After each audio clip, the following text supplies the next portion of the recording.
Pierre Juffé est né en 1920, garçon timide, apprécié de ses camarades Charlie Raux, qui le surnomment Pierrot.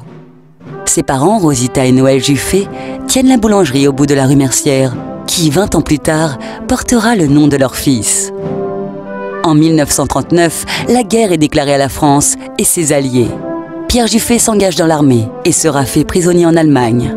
Il arrive à s'évader et revient à Charlie en avril 1942, épuisé. Son père décédé en 1940, sa famille endettée, il rejoint, un mois plus tard, l'armée d'Afrique du Nord.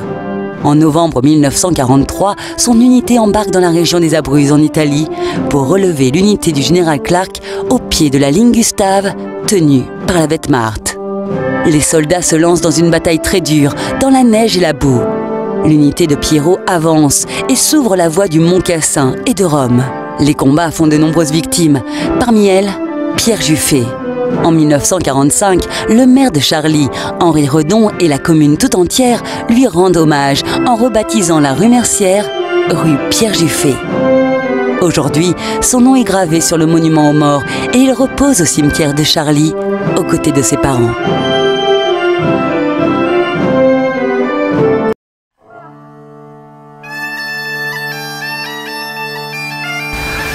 La rue Pierre Juffé, anciennement rue Mercière, abrite bien des trésors comme la Thibaude, maison vigneronne du nom des anciens propriétaires, les Thibaudiers. Quasi inchangée depuis le XVIe siècle, elle est un témoignage de l'essor de la vigne sur Charlie à la Renaissance. Cette demeure répond aux canons architecturaux de l'époque, avec une cour intérieure et 3 côtés.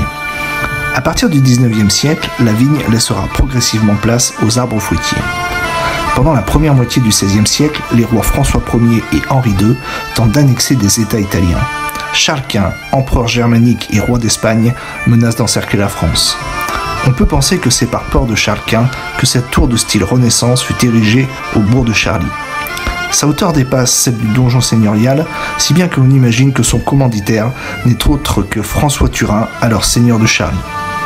Cette tour porte le nom de Gadagne, car elle ressemble fort à l'hôtel Gadagne à Lyon, demeure de Thomas III de Gadagne.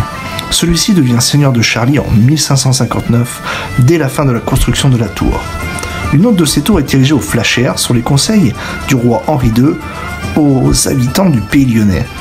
Un autre point de vue stratégique demeure dans le domaine Melchior-Philibert, nommé le Belvédère.